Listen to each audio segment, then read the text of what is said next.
वन्दे तां परमेश्वरीं भगवतीं बुद्धिप्रदां शारदाम् येनाक्षरसमाम्नाय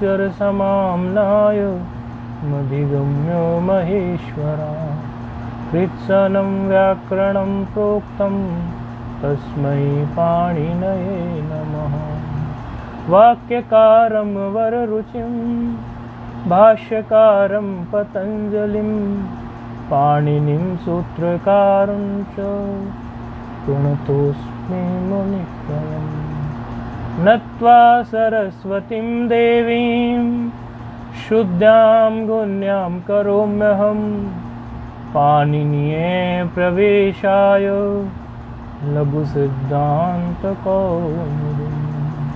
ऐं ह्रीं ह्रीं ॐ ऐ औ क्षयवर लं यमगणनं झवय गणदश यवगणदश कपचटचटतौ कपय सससत्फल माहेश्वराणी सूत्रा।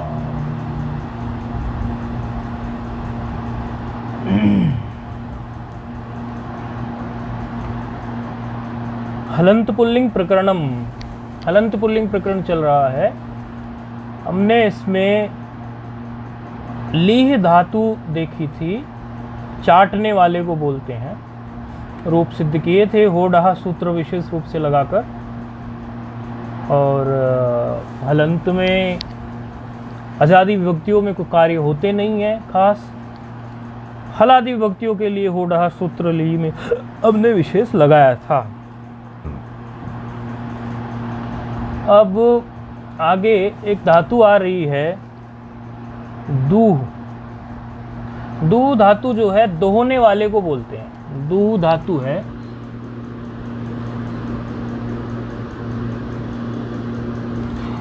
दूह बोलते हैं दोहने वाले को। दोग्धीति धुक। ये कहोगे कि दूह से धुक कैसे बना, तो अभी बनने जाएगा रूप, देख लेना। दोहने वाले को बोलते हैं दोग्धीति धुक। धुक इसी के प्रथमा का एक वचन है, ये दू धातु का ही। अभी बनाओगे आप तो कहोगे कि हाँ ऐसे बना है। दोग्धीति धुक। दुह प्रपूर्णे धातु है ये, दुह प्रपूर्णे। इसमें कर्ता में क्विप प्रत्यय हुआ है, क्विप प्रत्यांत धातु है।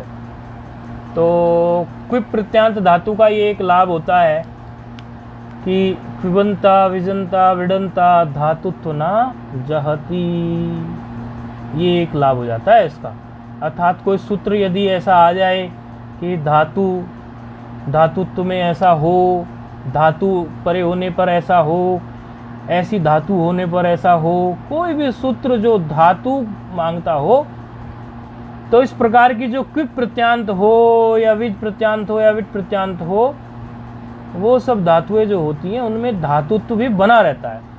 क्विबंता विडंता विजंताहा, क्विबंता विडंता विजंताहा शब्दा धातुत्वना जहती। अर्थात क्विबंत विडंत और विजंत जो शब्द हैं उनकी धातु संज्ञा बनी रहती है। इसीलिए ये दूह जो धातु है दोहने के अर्थ में, इसमें धातुत्व भी बना रहेगा, इसका धातुत्व खत्म नहीं होगा। अर्थात धातु को लेके यदि कोई सूत्र लाना होगा तो ग्रंथकार पाणिनि जी जो भी सूत्र लाना चाहेंगे, ग्रंथकार तो क्या पाणिनि जी लाएंगे, जो भी सूत्र लाना चाहेंगे वो ले आएंगे। तो ये बात आपको पहले भी बताई थी कि विबंता विडंता विजंताहा शब्दा धातुत्वना जहती। ठीक है, तो दूह धातु है, दोहने के अर्थ में है, अर्थात दोहने वाले को बोलते हैं, ऐसा हमने देख लिया है। क्विप प्रत्यांत धातु है। अब इसमें प्रथमा का एक वचन के लिए प्रक्रिया वही रहेगी। क्विपंत धातु है तो कृत अधिक समासास्त्र इसकी प्रातिपदिक संज्ञा हो जाएगी। प्रातिपदिक संज्ञा होने के बाद में 21 प्रत्यय क्रम से आ जाएंगे। वो आपको पूरे सूत्र बोलने हैं, मन में अभ्यास हो जाए तो भले नहीं बोलो, उसी तरह से प्रत्यय प्रश्चय ज्ञान प्रातिपदिकात के अधिकार से सुओजस मोट षष्ठाभ्याम 21 प्रत्याय और वहाँ पर फिर सुपहा और द्वरेक्यो द्विवचन एक वचन की सहायता से दूह धन सु आया। क्या आया? दूह धन सु का सकार मात्र रह गया, क्योंकि उकार उपदेश जनुनासी की तस्य लोप से लोप, इस प्रकार दूधन सकार रह गया। अब दूधन सकार की स्थिति में आप जानते हैं कि यहाँ ये सूत्र जो है बार बार लग रहा है। कौन सा सूत्र बार बार लग रहा है? हलग्याभ्यो, हाँ हलग्याभ्यो दीर्घा श्रुति से प्रथम हल, ये सूत्र जो है बार बार लग रहा है। तो ये सूत्र क्या कर रहा है? सकार का लोप कर रहा है। तो सकार का जब लोप कर देता है ये तो दुह मात्र शेष रह जाता है। ऐसी स्थिति में जब सकार का लोप हो जाए और दुह मात्र शेष रह जाए तो आप जानते हैं ये हकार वाली धातु है, हकार है इसमें, तो हो डहा सूत्र यहाँ पर प्राप्त है। क्योंकि हो डहा सूत्र क्या कहता है? हस्य ढ, हकार के स्थान पर ढकार हो जाए झल परे रहने पर या पदांत में, तो पद संज्ञा तो इसकी हो ही गई। सुप्तिंगंतम पदम से इसकी पद संज्ञा हो गई, क्योंकि सु आया गया, लेकिन पद संज्ञा तो हो ही गई। प्रत्यलोपे प्रत्यलक्षणम, पद संज्ञा में तो कोई बात ही नहीं है। तो दूह की पद संज्ञा है तो पदांत मिल गया, हकार तो हो डहा यहाँ प्राप्त है। लेकिन हो डहा प्राप्त होने के बाद भी यहाँ पर हो डहा को बाध करके अपवाद सूत्र प्रस्तुत हो रहा है। दादेर धातोर गह, दीर धातोर गह, सूत्र है 8-2-32। दादेर धातोर गह, दादेर धातो गह क्या है इसमें? दादेर धातो गह, इसमें हो डहा सूत्र से ह की अनुवृत्ति भी है। दादे है एक पद है षष्ठी एक वचन का, धातो हो एक पद है षष्ठी एक वचन का, और ह और घ एक पद है प्रथमा एक वचन का। त्रिपदी सूत्र है। धातो हो भी एक पद है षष्ठी एक वचन का ही है ये भी, और गह जो है वो प्रथमा का है। जो आदेश होना होता है वो तो प्रथमा में मिलता है। तो ये क्या कहने आ गया? ये कहता है उपदेश में जो जली पदांते चोपदेशे, जल परे रहने पर निमित्त तो वही है, जल और पदांत का जो हो डहा में था निमित्त तो वही है, पर निमित्त तो वही का वही है। जल पर में मांग रहा है या पूर्व में पदांत मांग रहा है, पूर्व निमित्त ऐसा है। कह रहा है कि जली पदांते चोपदेशे दादेर धातोर हस्य घ स्यात्, कह रहा है जल परे होने पर या पदांत में यदि आपको उपदेश अवस्था में कोई दकार आदि धातु मिल जाए तो उसके हकार को घकार हो जाए। दकार आदि धातु, दादे मतलब दादिर्यस्य से दादी हो जाएगा, वो दादी धातु हो जाएगा। दादी नानी वाला दादी नहीं, जिसके दकार आदि में हो इसको बोलते हैं दादी। तो दकार आदि में है, दुहु में दकार तो आदि में है ही, तो ऐसी धातु को दादी बोल देते हैं। तो क्या कह रहे हैं कि दकार आदि यदि धातु है उपदेश अवस्था में तो उसके हकार को घकार हो जाए। नहीं तो हो डहा से ढकार प्राप्त था, लेकिन यहाँ ढकार पाणिनि जी को करना अभिष्ट नहीं है, तो घकार करना अभिष्ट है, तो इसीलिए उन्होंने सूत्र बनाया दादेर धातोर घा। अब उपदेश अवस्था की बात आई तो उपदेश अवस्था की बात क्यों करी? क्या है ये उपदेश अवस्था? उपदेश अवस्था का मतलब ये है कि कोई धातु यदि उसका आप रूप सिद्ध करने लगे और उस धातु के आप हो सकता है आप उसका तिंगंत में रूप सिद्ध करने लगे या कोई और प्रत्यय लगा के रूप सिद्ध करने लगे, तब वो धातु जो है पूरी तरह वो बदल जाएगी। जैसे दुह धातु का ही एक रूप बनता है अधोक, अधोग रूप जो बनता है, अधोग रूप है तो दुह धातु का ही, लेकिन इसमें अब दकार आदि में तो बचा नहीं। इसीलिए स्पष्ट कहा कि उपदेश अवस्था में, अर्थात जब उपदेश आद्योच्चारण हम ये पढ़ के आए हैं, अर्थात जब वो शुरू में जब बोली गई है आद्य उच्चारण जब है, तब उस समय में उसमें दकार हो, ऐसी अवस्था में तो दुहु तो बिल्कुल एकदम प्योर है, अभी इसमें कुछ हुआ नहीं है। तो उपदेश अवस्था में दकार है दुहु में, क्योंकि बाद में या फिर बाद में भी किसी धातु में कोई दकार हो जाए किसी सूत्र से या कहीं से, तब आप करने लगो, नहीं, ऐसा नहीं माना जाएगा। उपदेश अवस्था में ही जब दकार हो उसमें, तो दुहु जो है या उपदेश अवस्था में ही इसमें दकार आदि में है, एकदम शुरू में इसमें दकार आदि में है। तो क्या कर देना है ऐसी अवस्था में? जी बोलिए।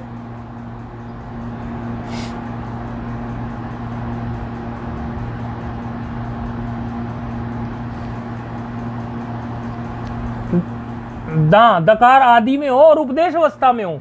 कई बार ऐसा भी होता है ना, किसी सूत्र से दकार बन गया, वो नहीं माना जाएगा। हकार पदांत हो, हकार पदांत हो, क्योंकि पदांत में हकार होगा। तो ऐसी स्थिति में, हाँ, ऐसी स्थिति में हकार को धकार हो जाएगा। कवर्ग का तीसरा वर्ण, तो हकार को हो जाएगा धकार। तो क्या हो गया, हकार को घकार होने से दुहु, दुहु धातु है, दुहु में हकार को घकार होगा, क्या हो गया, दुग, दुग, दुग हो गया। दुग नहीं होगा, दुग हो गया, क्योंकि दीर्घ नहीं है, उकार ह्रस्व है, तो दुग हो गया। तो दुग हो जाने के बाद में फिर अगला सूत्र प्रस्तुत होता है। अभी क्या हो गया, दुग। दुग हो जाने के बाद में अगला सूत्र प्रस्तुत होता है, एकाचो बशो बश जशंतस्त्व हो, एकाचो बशो जश जशंतस्त्व हो, एकाचो बशो भश, बशो भश, बस को भश आदेश होने वाला है, बशो भश जशंतस्यस्त्व हो, ऐसा है सूत्र। एकाचो बशो भश जशंतस्यस्त्व हो। ये 5 पदी सूत्र है।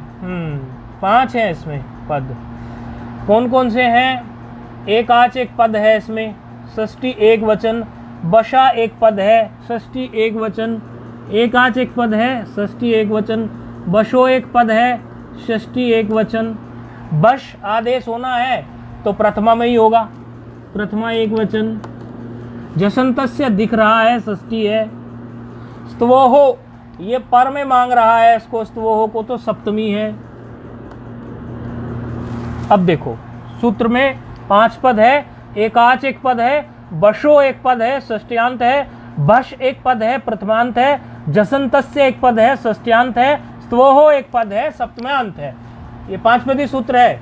अच्छा, ये किसी का कुल आ रहा है, शायद पाठ वालों का ही किसी का है। 1 मिनट देखते हैं। सोचा है आपने? नहीं, ये तो ऐसे ही है, हमें लगा पाठ वालों का है, ये कंपनी का ऐड वाला है, इसलिए हमने उठा लिया। अच्छा, एकाचो बशो बश जसंतस्य वो क्या कह रहा है? धातु अवयवस्य, धातु का अवयव यह कैसा हो? एकाच हो। जसंतस्य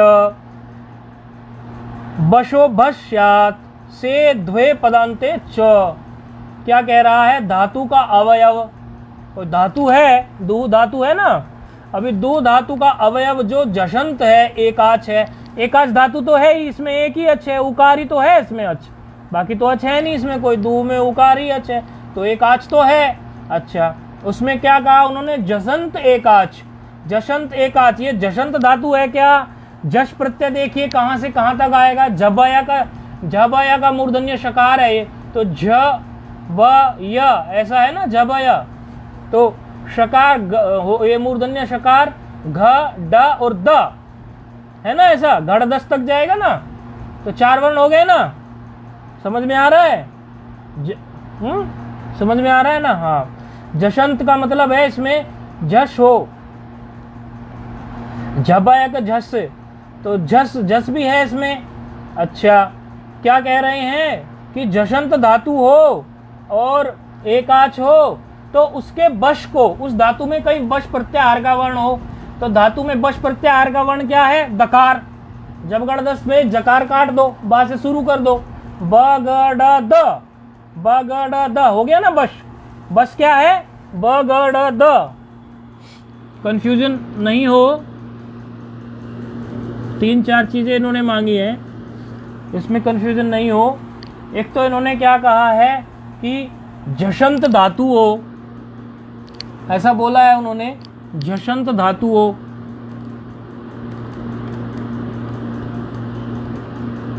तो जस प्रत्याहार जसंत है, हकार आ रहा है, जस में जशंत धातु हो, नहीं घकार, घकार हो गया ना, अब दुग हो गई ना धातु है, अब ये दुग दीति दुग से दुग हो गई, वरना दुहु में लग जाता, लेकिन दुहु में लग ही नहीं सकता था क्योंकि जशंत धातु चाहिए। तो जशंत धातु अभी कैसे हो गई है? इसमें जस प्रत्याहार में कौन कौन से है? झ झ झ भ घ ढ ध, होगी जशंत ये। तो जसंत धातु मिल गई हमें, तो इसमें गकार मिल गया। अच्छा, ऐसी स्थिति में उस धातु में बश को भश होना है, तो बश क्या है यहां पर? ब ग ड द, ठीक है। और बश को क्या होना है? बश। बश क्या है यहां पर? भ झबाया का भ, भ घ ढ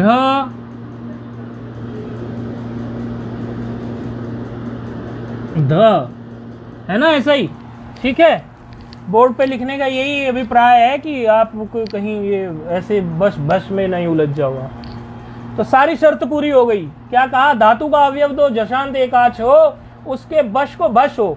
बश को भश आदेश होना है जसंत धातु के। कब? जब सकार पर में हो अथवा ध्व पर में हो या पदांत हो। तो हम तो पदांत की शर्त ले लेंगे, पदांत हमारी है। सकार और ध्वा जब आगे आप रूप बनाएंगे जाएंगे आप तिंगंत इत्यादि में, तब फिर उपयोग होगा, वो निमित्त वहां मिल जाएंगे। अभी पदांत है, ये पदांत है, जशंत है और बश है। इसमें बश में क्या है? दकार। दुघ में जो दकार है वो बश है, उसको भश आदेश कर दो। अर्थात दकार के स्थान पर स्थाने अंतरतमा तुल्यास्य प्रयत्नम सवर्णम की मदद से आदेश दकार के स्थान पर धकार हो जाएगा। आप देखेंगे स्थाने अंतरतमा से जब सदृशतम आदेश स्यात्, जब आप देखेंगे तो दकार को धकार आदेश, दकार को धकार आदेश हो जाएगा। किसका धकार? भश का, ध, है ना, धकार आदेश हो जाएगा। तो क्या बन गई अब ये सूत्र लगने के बाद में? धातु धु घ दुग, क्या बन गई? दुग। समझ आ रहा है ना? दुग हो गई। अच्छा, दुग होने की स्थिति में, अभी दुग होने के बाद में आपको क्या सूत्र प्राप्त है यहां पर? दुग होकर झलाम जसवंते, दुग होने पर क्या सूत्र प्राप्त है? झलाम जसवंते। झलाम जसवंते क्या करेगा? जस आदेश कर देगा, जसत्व करेगा। तो झलाम जसवंते से जब जसत्व हुआ, झलाम जसवंते, तो क्या हुआ? उससे दुग के स्थान पर क्या करता है? वर्ग का तृतीय वर्ण। तो क्या किया उसने? पहले दुग। अब विरामो अवसानम से अवसान संज्ञा हो गई। अवसान संज्ञा होकर फिर क्या होगा? अवसान संज्ञा होकर विरामो अवसानम और वाह अवसाने लगा दोगे। वाह अवसाने लगने के बाद में क्या हो जाएगा? यहां पर गकार को चरत्व आदेश कर देगा। वाह अवसाने क्या करता है? चर आदेश करता है। चर का मतलब क्या है? प्रथम वर्ण बैठाएगा, तो क्या बैठ जाएगा? धुक। तो एक पक्ष में क्या बन गया? धुक, और दूसरे पक्ष में वाह अवसाने विकल्प से कार्य करता है, क्या रह गया? दुग। दो रूप बन गए, नहीं बन गए प्रथमा में? धुक दुग, ठीक है। अच्छा, अब प्रथमा के द्विवचन में उसी तरह रहेगा, उसमें कोई बदलाव नहीं है, दू दू ही रहेगा, कुछ हुआ ही नहीं हो वहां पे। तो वहां क्या बन गया? दुहाऊ। प्रथमा के बहुवचन में दुहा, फिर द्वितीय दुहम, दुहाऊ, दुहा, दुहा। अब यहां पर जो आई झलादि विभक्ति भ्याम जो आई यहां पर, तो भ्याम की स्थिति में उसी तरह से क्या होगा? यहां तक आप खींच के लाएंगे। पहले क्या होगा? दूह। दूह को क्या हो जाएगा? दुग। किससे हो जाएगा दूह को? दुग। दादेर धातो घा से, दूह को दुग होगा दादेर धातो घा से, घा से। और दुग को दुग होगा, दुग होगा एकाचो बशो बश जसंत स्तवो से। तो क्या बन गया? धुग। ये चल रहा है तृतीया का द्विवचन, भ्याम पर में है। अभी झल पर में मान के निमित्त कर लेना, और जल पर में मान के जब निमित्त करोगे इसको, तो आप यदि इसकी पद संज्ञा की बात करोगे तो पद संज्ञा आपको बताई थी, स्वादिष्ट सर्वनाम स्थाने से इसकी पद संज्ञा कर लेना। जल परे मांग रहा है पदांत, आपको करनी है तो हो जाएगी पद संज्ञा इसकी। अच्छा, अब क्या हो गया? दुग। दुग को फिर आप जलाम जसवंते से क्या कर दोगे? दुग। अब दुग से पर में भ्याम है, तो विराम अवसानम तो यहां लगेगा नहीं, तो क्या रह गया? केवल दुग। आगे कोई और सूत्र प्राप्त नहीं है, मिला दो तो क्या बन गया? दुग भ्याम। समझ में आ गया? केवल दुग तक जाएगा रूप। प्रथमा के एक वचन में विरामो अवसानम लगा के और वह अवसाने से दुख और दुग हो गया था, ऐसा नहीं होगा, यहाँ दुग तक ही जाएगा, क्योंकि दुग के आगे इसकी विरामो अवसानम से अवसान संज्ञा होगी ही नहीं, क्योंकि ब्याम पर में है। ठीक है, तो रूप क्या बन गया? दुग ब्याम। इसी तरह बहुवचन में क्या बन गया? तृतीया के दुग भी। फिर चतुर्थी में क्या है? दुह, तो क्या बन गया? दुहे। चतुर्थी के बहुवचन में उसी तरह दुग्भ्याम, चतुर्थी के बहुवचन में उसी तरह दुग्भ्यः। पंचमी के एक वचन में दुहु ही है, दुहु धन अस, गसी गस का अस बचा, तो मिलाना है खाली दुह। पंचमी के द्विवचन में क्या बन गया इसका?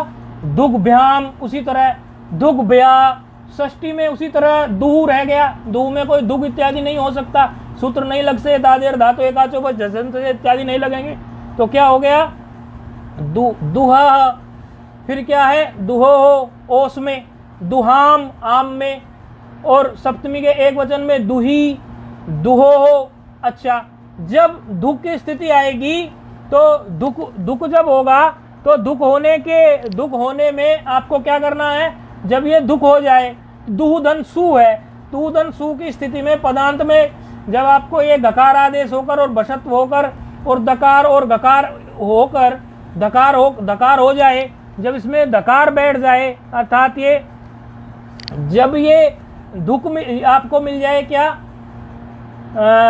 हाँ, फिर इसमें यहाँ पर खरीचे आप लगा लेंगे, क्योंकि सु परे है, सु खर में आता है। जब खरीचे आप लगाएंगे इसमें, पहले क्या करेंगे आप? धकार आदेश करेंगे, धकार आदेश करने के बाद आप इसमें भषत्व करेंगे, भष आदेश करेंगे, तो भष से क्या हो गया? वही दकार को क्या बन गया? धकार, तो क्या बन गया? दुग के बाद जलाम, ये सुप की स्थिति चल रही है सप्तमा बहुवचन की, तो दुग के बाद क्या हो गया? दुग के बाद जलाम जसवंते, जलाम जसवंते से दुग के बाद क्या हो गया?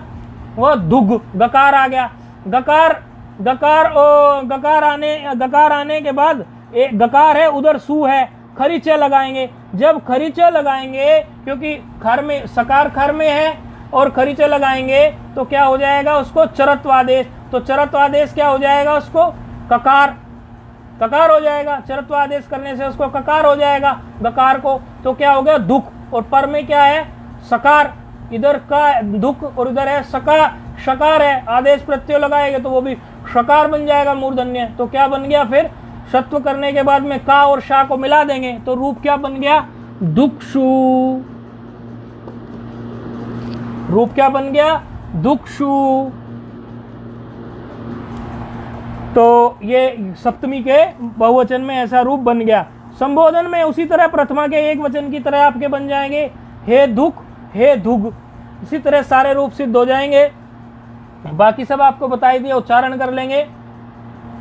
दुख दुख दुहौ दुहा, दुहम दुहौ दुहा, दुहा दुग्भ्याम दुग्भिः, दुहे दुग्भ्याम दुग्भ्यः, दुह दुग्भ्याम दुग्भ्यः, दुह दुहो दुहाम, दुही दुहो दुक्षु, हे दुख, हे दुग, हे दुहौ, हे दुहा।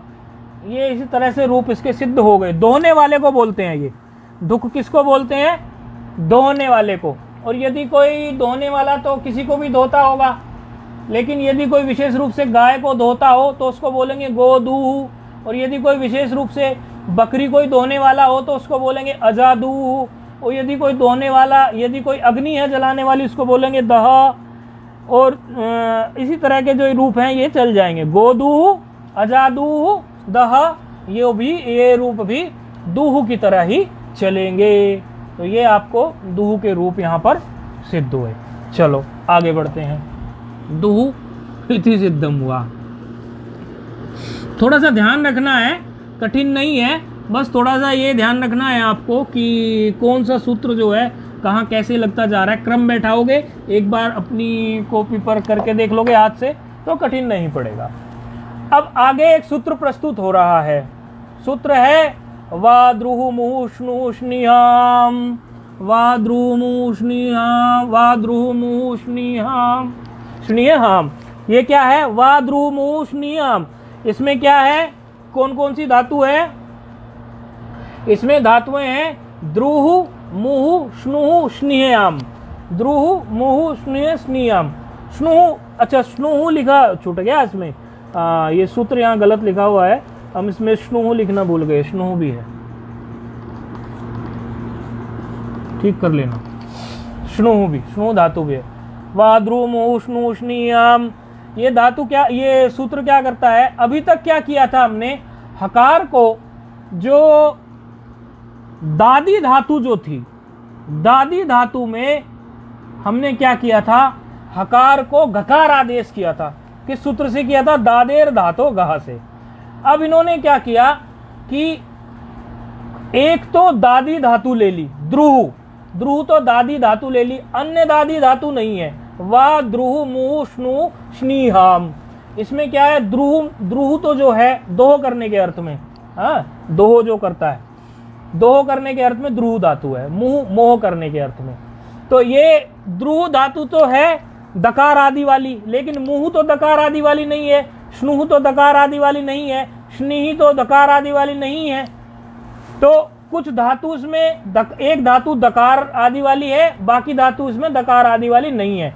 लेकिन क्या किया इसने, सूत्र ने किया, एशाम हस्य वा घो झली पदांते च, इनको हकार के स्थान पर गकार आदेश हो जाए विकल्प से। पहले जो सूत्र था वो नित्य कर रहा था, और किसको कर रहा था, केवल दादी धातुओं को कर रहा था। इसमें इन्होंने धातुओं को स्पेसिफिकली इंक्लूड कर लिया, विशेष रूप से कह दिया, द्रुह मुहु स्नुहु स्नेह, इन धातुओं को विकल्प से क्या हो जाए, हकार को इनके ढकार आदेश हो जाए। देखो इसमें द्रुह को तो नित्य प्राप्त था ही, उस नित्य को भी विकल्प कर दिया, और मुहु स्नुहु और स्नेही को नित्य प्राप्त था नहीं, उनको विकल्प से उनको भी कर दिया, क्योंकि मुहु में तो मकार है, स्नुहु में तो नहीं है, उसमें मूर्धन्यकार है, इनमें तो नहीं था प्राप्त। तो ऐसे सूत्र को क्या कहते हैं हम, जिसमें कुछ प्राप्त हो, प्राप्त को भी विकल्प कर दे, और जो अप्राप्त हो, अप्राप्त था, किसको अप्राप्त था, मुहु को स्नुहु को, इनको अप्राप्त था दादेर धातु से, तो उसको भी विकल्प कर दे। समझ में आ रही है बात यहां तक। तो दुहु में प्राप्त होने के बावजूद भी सूत्र ने विकल्प से उसको गकार कर दिया, और मुहु स्नुहु स्नेही में प्राप्त न होने पर भी उनको विकल्प से हकार को गकार आदेश कर दिया। इस प्रकार के सूत्र को कहते हैं प्राप्त अप्राप्त विभाषा, प्राप्त अप्राप्त विभाषा। इस तरह का सूत्र आप सर्वाधिगण में भी पढ़ के आए हैं। जब सर्वाधिगणों की चर्चा हो रही थी उस समय आप पढ़ के आए हैं एक सूत्र, प्राप्त अप्राप्त विभाषा, अर्थात जिसको प्राप्त हो उसको भी विकल्प कर दो, और जिसको प्राप्त नहीं है उसको भी विकल्प कर दो। तो इस प्रकार के सूत्र को भूलना नहीं कभी। इस प्रकार के सूत्र को कहते हैं प्राप्त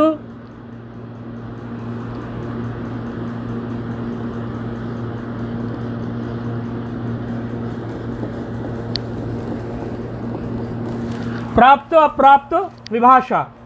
इसका मतलब क्या है कि जो प्राप्त था उसको भी कर दिया, और जिसको प्रकार का उसको भी कर दिया। कतिपय इनका जो पाठ था वो सर्वाधिगण में नहीं था, तो इस सूत्र ने क्या किया, प्रथम चरमतया अल्पार्ध कतिपय नेमाश्चने एते जसी उक्त संज्ञा वासयुहु, विकल्प से जस परे होने पर इनको भी सर्वनाम संज्ञा हो जाए।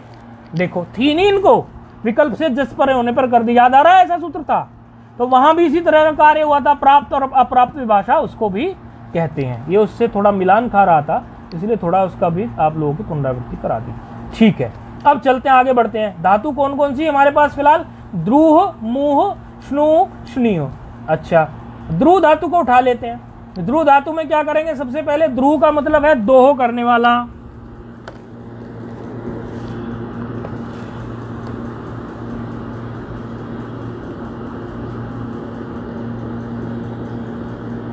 दोह करने वाला।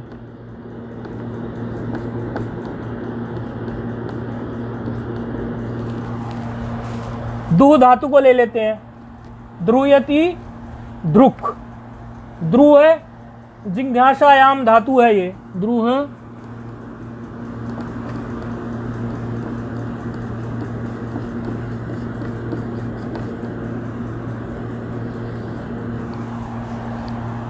द्रुह जिघांसायाम धातु है, ये दिवादिगण की धातु है।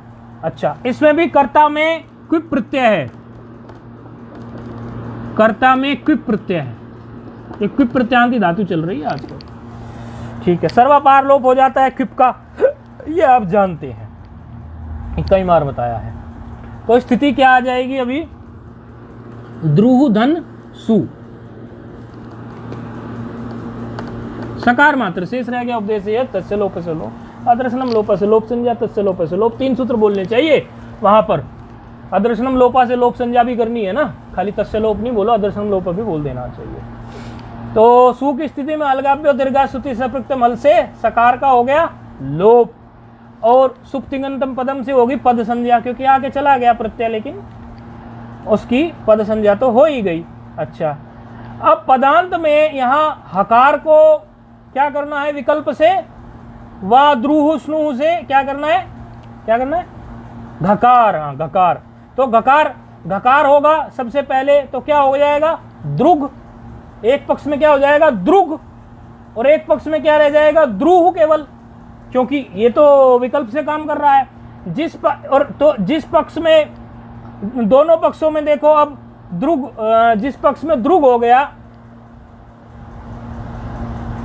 जिस पक्ष में द्रुग हो गया वो तो द्रुग है ही, लेकिन जिस पक्ष में द्रुग नहीं हुआ, द्रुह है, उसमें तो हमें हो ढहा प्राप्त है कि नहीं है, उसमें हो ढहा लगा देंगे, हकार को ढकार। यदि एक पक्ष में तो क्या हो गया, सूत्र से द्रुग, और दूसरे पक्ष में क्या होगा, दृढ़, हो ढहा लगा देंगे, हो ढहा से। विकल्प पक्ष में हो ढहा लगाएंगे। आगे बढ़ो, आगे बढ़ने से दोनों पक्षों में चाहे वो द्रुग हो या दृढ़ हो, चाहे तो वो द्रुग हो, घकार हो गया उसको, या उसको हो ढहा से दृढ़ हो गया, दोनों ही पक्षों में एकाचो बशो भश जशंतस्य स्तो तो प्राप्ति है, क्योंकि एकाच धातु है, पहली बात। बश है, जशंतस्य है, जश में आता है, घकार आता है जस में कि नहीं आता, अभी देखा था, घकार आता है जसंत में, और ढकार भी आता है जस में कि नहीं आता, जब घड़ आ गया ना ढकार भी, अर्थात एकाचो, समझ में आ रहा ना, एकाचो बसो बश, एकाचो बशो भश जसंते स्व, दोनों में प्राप्त है। दोनों में प्राप्त होने पर वो क्या कर देगा, वो क्या कर देता है, वो बश को क्या कर देता है, बश को भश आदेश करता है। बश क्या है, दकार बनाया था ना अभी पहले, तो दकार को क्या आदेश हुआ था, धकार हुआ था, अभी पीछे पड़ गया है ना धकार। तो एक पक्ष में फिर क्या हुआ, एकाचो बशो भसते, धकार से द्रुग, और एक पक्ष में क्या हुआ, अभाव पक्ष में दृढ़, अभाव पक्ष में क्या हुआ, दृढ़, और जिसमें अभाव नहीं था, घकार हुआ था, उसमें क्या हुआ, द्रुग। तो द्रुग की स्थिति है। अब दोनों में ये देखिए, द्रुग में जसत्व हो सकता है क्या, और दृढ़ में भी जसत्व हो सकता है क्या, जलाम जसवंते लग सकता है क्या, जल में तो है ही दोनों, तो जल में दोनों है, तो जलाम जसवंते जब लगाओगे, जब ध्रुग में जलाम जसवंते लगाओगे, तो जलाम जसवंते के बाद क्या बनेगा रूप, इसके बाद जलाम जसवंते लगाओगे, हाँ, घकार से ककार, तो क्या बना, द्रुक, और द्रुक के बाद में वावसाने, इसको अभी निपटा देते हैं, वावसाने लगाओगे तो क्या बन जाएगा, नहीं, वावसाने से तो चर होगा, चर तो प्रथम को बैठाएगा, जलाम जसवंते करेगा ध्रुग, और ध्रुग से बनेगा, ध्रुग के बाद वावसाने से क्या बनेगा, विरामोवसानम से अवसान संज्ञा होकर द्रुक, दृढ़ नहीं, पहले ध्रुक की बात करो, ध्रुक, और दूसरा क्या बन गया, ध्रुग।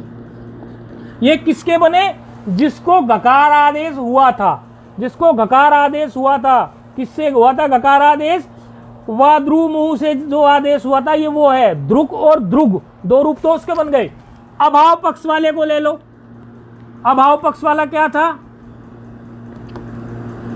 वो था दृढ़ था पहले, दृढ़ में क्या होगा, पहले जलाम जसवंते लगाओ, इसमें क्या हो जाएगा, ध्रुग क्यों होगा, दृढ़ से ट वर्ग है ये, ठ ड, हाँ ता क्यों होगा, कहाँ दिमाग है? दृढ़। हाँ, टा क्यों होगा? जलाम जसवंत तीसरे वर्ण को बैठाता है, दिमाग कहाँ है? हाँ, डा होगा, पहले होगा दृढ़, और दृढ़ के बाद जब चरत्व करेंगे तब होगा द्रुट। हाँ, एक बन गया इसमें द्रुट और एक बन गया इसमें दृढ़। तो देखो 4 रूप बन गए ना प्रथमा में, आगे समझ में, इसलिए धीरे से बताए हमने, कहीं उलझ के गाड़ी उलझ ना जाए। एक क्या रूप बना? द्रुक। दूसरा क्या बना? द्रुग। ये वो हैं जो घकार जिनको आदेश हुआ था उस पक्ष के, और दूसरे अभाव पक्ष के क्या बने? द्रुट और दृढ़। ठीक है, अब ये धीरे से इसलिए कराए।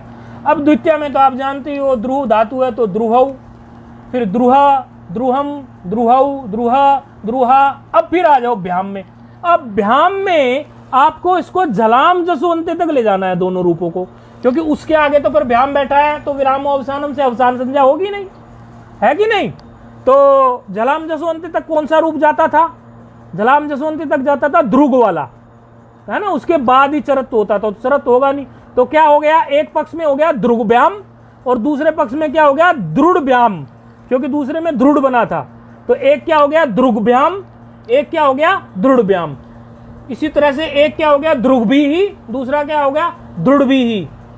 फिर चतुर्थी में द्रुहे, वो दू है, ध्रुव है, वहां तो कुछ होना नहीं, ध्रुव है। और फिर द्विवचन दृढ़व्याम, ध्रुगव्याम, दृढ़व्याम, ध्रुगव्याह, दृढ़व्याह। पंचमी में द्रुह, दृढ़व्याम, दृग्व्याम, इसी तरह बना दोगे। आम में भी इसी तरह बना दोगे। अब आ जाइए किसमें? सु में आ जाइए। सु में क्या करोगे? द्रुहधन सुप। हाँ, सुप मतलब सु मतलब सुप। तो द्रुहधन सुप में क्या करोगे? सबसे पहले हकार को गकार तो बना ही लोगे, तो द्रुग हो गया। एक आचो बसो बस से क्या हो गया? दकार को तकार। फिर जसत्व से क्या हो गया? गकार को गकार, गकार तक ले गए, अर्थात द्रुग तक ले गए, द्रुग तक ले गए ना। तो द्रुगधन क्या है? सु, द्रुगधन सु। अच्छा, अब इसको चरत्व कर दो। चरत्व किससे करोगे? खरीचा से, खरीचा से। खरीचा से जब चरत्व करोगे, क्योंकि सु पर में है ना, खर पर में मांगता है, तो द्रुग गकार का क्या हो जाएगा? ककार, और सु पर में है तो क्या बन जाएगा? द्रुक्षु बन गया ना। द्रुक्षु किस पक्ष में बना? उस पक्ष में जिसमें गकार आदेश था। अब दूसरा पक्ष उठा लेते हैं। दूसरा पक्ष क्या उठाना है? घत्व का अभाव है जहां, अर्थात जहां पे द्रुग ही है, जहां पर द्रुव ही है, भुग नहीं, द्रुग नहीं, ध्रुव है। ध्रुव में क्या लगा सकते थे हम? वहीं पे लगाया था होड़ा, तो वहां क्या हो जाता? दृढ़, दृढ़ हो गया। अब दृढ़ में एक आचो भश तो वहां भी लगता था, तो क्या दकार को क्या हो जाता था? धकार, तो दृढ़ हो गया। दृढ़ तक जाएगा नहीं जाएगा? दृढ़। और दृढ़ के बाद जलाम जसवंते, जलाम जसवंते से दृढ़ को क्या होगा? डकार, तृतीय वर्ण, तो क्या हो गया? दृढ़, दृढ़ नहीं, दृढ़ हो गया, दृढ़। अब दृढ़ और पर में है सु, ये अभाव पक्ष है, अभाव पक्ष याद रखना, गड़बड़ ना हो जाए। अभाव पक्ष है तो क्या हो गया? दृढ़, अभाव पक्ष की बात कर रहे हैं। दृढ़ धन सु, अभाव पक्ष सु। अब यहां देखो, डाट प्रत्यय सस्य मिल गया, नहीं मिल गया?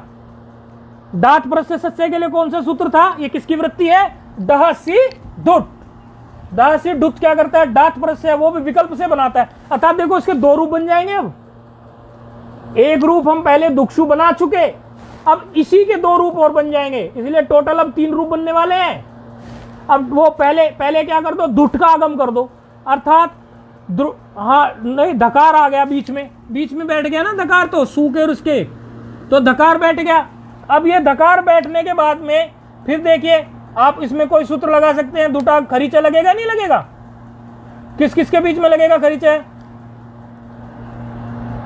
नहीं, किस किस के बीच में लगेगा खरीचा? धकार सकार के बीच में या डकार धकार के बीच में? कहां लगाए? क्या हो जाएगा फिर?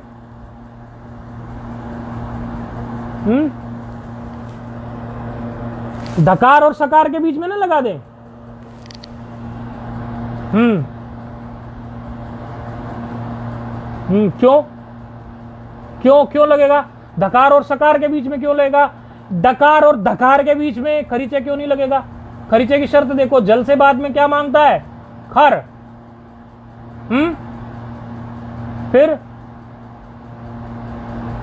हाँ, इसीलिए डकार और धकार के बीच में पहले नहीं लगेगा, क्योंकि धकार खर नहीं है। देखो खर प्रत्याहार कहां से शुरू हो रहा है? खपा चटा।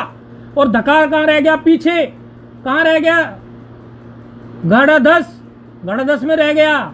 इसलिए पहले धकार और सकार के बीच में लगाइए, और ये धकार जो झल है इसको चर आदेश कर दीजिए। चर आदेश करने के बाद में क्या हो जाएगा? ये तकार। तो तकार, धुड़ तकार सु, ऐसा हुआ, धुड़ तो सु। अब डकार और तकार में, अब डकार और तकार में लगाइए। हाँ, ये टवर्ग है, ये तवर्ग है। हाँ, क्या आएगा? टकार, टकार आ जाएगा, टकार। प्रथम वर्ण आता है ना। अब तकार यहां पर खर है, अब तकार को खर मानिए और डकार को झल मानिए। दो बार लगा रहे हैं, ध्यान दो। तो अब क्या होगा? डकार झल है और तकार क्या है? खर है। तो डकार को क्या आदेश हो जाएगा? चरत्व होकर टकार। टकार, डकार को टकार होगा ना चरत्व। हाँ, प्रथम वर्ण होता है ना। तो क्या बन गया? दुतत्सु। क्या बन गया? दुतत्सु। और दूसरे पक्ष में जहां दुट का आगम, जहां पर दुट का आगम नहीं करेंगे, तो पहले क्या था हमारा? और जहां आगम नहीं करेंगे डकार को, वहां क्या था? दृढ़, दृढ़ नहीं, दृढ़ दन सु था। दृढ़ दन सु की स्थिति में ही तो किया था। तो दृढ़ दन सु की स्थिति में अब यहां एक पक्ष में डहासी धुट नहीं लगाएंगे। जिस पक्ष में डहासी धुट नहीं लगाएंगे उस पक्ष में क्या है? दृढ़ धन सु। दृढ़ धन सु की स्थिति में खरीचे तो अभी भी लग जाएगा। डहासी धुट नहीं लगाओ तो डकार को क्या बना देगा? खरीचे, टकार। तो क्या बन गया दूसरा? ध्रुटसु। तो रूप कितने बन गए? 3। पहला क्या बना था? द्रुक्षु। दूसरा क्या बना? ध्रुटत्सु। तीसरा क्या बना? ध्रुटसु। ऐसे 3 रूप सिद्ध हो गए। बस संबोधन आप बना ही लोगे उसी तरह। संबोधन के वही प्रथमा की तरह 4 रूप बनेंगे, उच्चारण कर लेंगे। द्रुक, द्रुग, द्रुट, दृढ़, द्रुहौ, दुह, द्रुहम, द्रुहौ, दुह, द्रुहा, द्रुग्भ्याम। द्रुग्भ्याम है यहां पर, ध्यान देना, क्योंकि एक ही बना था, जलाम जसवंत ही लगा था एक पक्ष में, और जहां गकार नहीं हुआ था उस पक्ष में क्या था? दृढ़व्याम। द्रुग भी ही, दृढ़ भी ही, द्रुहे, द्रुग्भ्याम, दृढ़व्याम, द्रुग्भ्यः, दृढ़भ्यः, द्रुहा, द्रुग्भ्याम, दृढ़भ्याम, द्रुग्भ्यः, द्रुग्भ्यः, द्रुहा, द्रुहोः, द्रुहाम, द्रुही, द्रुहोः, क्योंकि वहां तो कुछ होना ही नहीं, आजादी विभक्ति है। द्रुक्षु, द्रुक्षु, द्रुटत्सु, द्रुटसु। समझ आया ना? हे द्रुक, हे द्रुग, हे द्रुट, हे दृढ़, हे द्रुहौ, हे द्रुहा, ऐसे रूप यहां सिद्ध हो गए इसके द्रुक के। तो ये हो गया आपका। इसी प्रकार के जो रूप हैं अन्य भी क्या बनेंगे? अन्य भी जैसे ये है मित्रत्व दू है, इस तरह के कई और धातु हैं, उनके भी रूप ऐसे ही बनेंगे। अब अगली धातु आती है मोह वैचित्य। मोह करने के अर्थ में, वो भी क्विप प्रत्यांत है धातु है।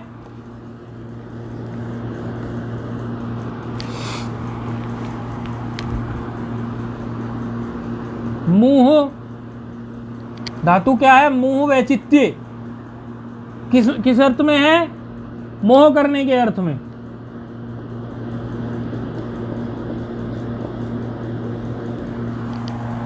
ये धातु भी क्विप प्रत्यांत है, कर्तव्य क्विप प्रत्यय में भी, तो धातुत्व इसका गायब नहीं होगा, धातुत्व बना रहेगा। द्रुह की तरह ही इसके रूप चलेंगे, बस एक अंतर है। अंतर क्या है? इसमें एकाचो, बशो, भश, जशंतस्य स्तोहो सूत्र नहीं लगेगा, क्योंकि इसमें एकाच तो है, अच्छा जशंतस भी है, लेकिन समस्या क्या हो रही है? इसमें बश नहीं है, क्योंकि मकार जो है वो बश थोड़ा ही है। मकार मकार बश में आता नहीं है, तो इसमें एक आचो बशो बश जशंत से अस्तुहो नहीं लगेगा। तो कैसे बनाएंगे? मुहु, मुहदन क्या करेंगे प्रक्रिया में? सबसे पहले सु, मुदन सु, मुदन सु में सबसे पहले विकल्प से क्या कर देंगे? वाद रू से क्या हो जाएगा? मुग, मुग, मुग, मुग, मुग नहीं मुग, मुग में क्या होगा? फिर मुग के बाद कौन सा सूत्र लगेगा? एक पक्ष में मुग होगा, दूसरे पक्ष में क्या होगा? दूसरे पक्ष में ऐसी रहेगी तो हो ढहा हो जाएगा, मुड हो गया। एक पक्ष में मुग, मुग हो गया, एक पक्ष में मुड हो गया। मुग, मुग पक्ष में आगे क्या लगेगा? एक आचो बशो बस तो लगेगा नहीं, एक आचो बशो बस नहीं लगेगा, तो अब सीधे लगाइए मुग, मुग, मुग के मुग में क्या लग सकता है? पहले जलाम जसवंते लगाइए मुग में। जलाम जसवंते क्या करेगा? मुग को गा करेगा, और गा से फिर क्या फिर वावसा ने क्या कर देगा? का। तो क्या बन गया? एक रूप बन गया मुख और एक रूप बन गया मुग। ठीक है, अब अभाव पक्ष में आ जाइए, जिसमें क्या हो गया था? मुड, ढक्कन आ गया ना, हो ढहा से मुड, तो मुड ढक्कन, मुड में क्या होगा? मुड में फिर से लगाइए जलाम जसवंते। जलाम जसवंते क्या किसको बैठाएगा? तीसरे वर्ण को, ट ठ ड, मुड। और वावसा ने किसको बैठा देगा? टकार को। तो एक क्या बन गया? मुठ और एक मुड, तो चार रूप बन गए, मुख, मुग, मुठ, मुड। बस यहां पर हमने एक ये सूत्र नहीं लगाया। कौन सा सूत्र नहीं लगाया? एक आचो बशो बश जशंतस्यस्तु हो, बाकी सब उसी तरह प्रक्रिया होनी है। ठीक है, कर लेंगे, कोई कठिनाई नहीं है। कोई कठिनाई होगी पूछ लेंगे। ये सारे रूप हाथ से बना के देखने हैं, यदि हाथ से नहीं बनाएंगे तो समस्या खड़ी हो जाएगी। तो ये ऐसे हो गया। अब आगे एक सूत्र आ रहा है, सूत्र क्या करता है? शकार को शकार आदेश करता है। तो सूत्र आ रहा है आगे, धातवादेहे श्वः सः, धातवादेहे श्वः सः। गायब हो गए क्या? आवाज नहीं जा रही क्या? धातवादेहे श्वः सः, ये सूत्र है। सूत्र संख्या है 6164, 6164 है सूत्र संख्या। सूत्र क्या कह रहा है? कहता है धातोरादे, कह रहा है वृत्ति, वृत्ति इसकी दी नहीं है, लेकिन ये कहना चाह रहा है कि धातु के आदि में जो मूर्धन्य शकार हो, फोन पर उपलब्ध है आप? धातु के आदि में जो मूर्धन्य शकार हो उसको सकार आदेश कर दीजिए, अर्थात धातु के आदि में यदि कोई शकार मिल जाए तो उसको सकार आदेश कर दीजिए। इस प्रकार की धातु हमारे देखने में आती है। कई धातु है, जैसे एक धातु है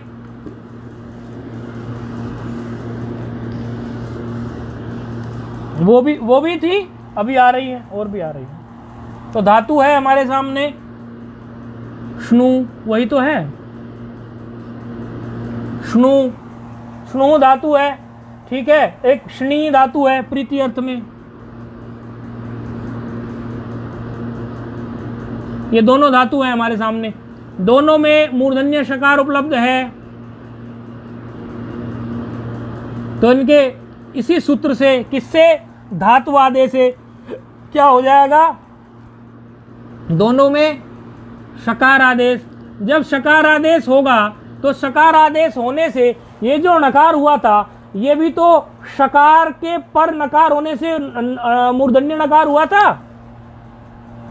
ये जो स्नु में नकार है, ये नकार कब हुआ था? पहले ये नकार ही था, नकार से ही नकार बना मूर्धन्य। कब बना? जब उसको पूर्व में शकार मिल रहा था, क्योंकि रसाभ्याम नोन है, क्या कहता है? रेफ और शकार से बाद में यदि नकार हो तो उसको नकार कर दो। तो जब इसका निमित्त ही चला गया तो नैमित्त क्या शेष बचेगा? क्योंकि सिद्धांत क्या कहता है, परिभाषा कहती है निमित्ता पाए नैमित्त कश्या पायः, निमित्ता पाए नैमित्त कश्या पायः। क्या कहती है कि निमित्ता पाए, निमित्त के नाश हो जाने से, अर्थात जो निमित्त था, शकार जो निमित्त था, अब वो सकार बन गया है। मूर्धन्य शकार जो निमित्त था अब वो सकार बन गया है। उस निमित्त के अपाय अर्थात नाश हो जाने से नैमित्त कश्यपायः, नैमित्त जो है अर्थात उससे जो उत्पन्न हुआ था सकार से, फिर सकार को निमित्त मानकर जो नकार को नकार हुआ था वह भी अब पूर्व की तरह वही हो जाएगा। तो नकार हो गया, तो क्या बन गई धातु अब? स्नु। और दूसरी क्या बन गई? श्नी। बात समझ में आई? क्योंकि रसाभ्याम नो नहा समान पदे ने जो नकार किया था वो वापस लौट के आ गया। तो परिभाषा क्या थी? परिभाषा लिख देते हैं, निमित्ता पाए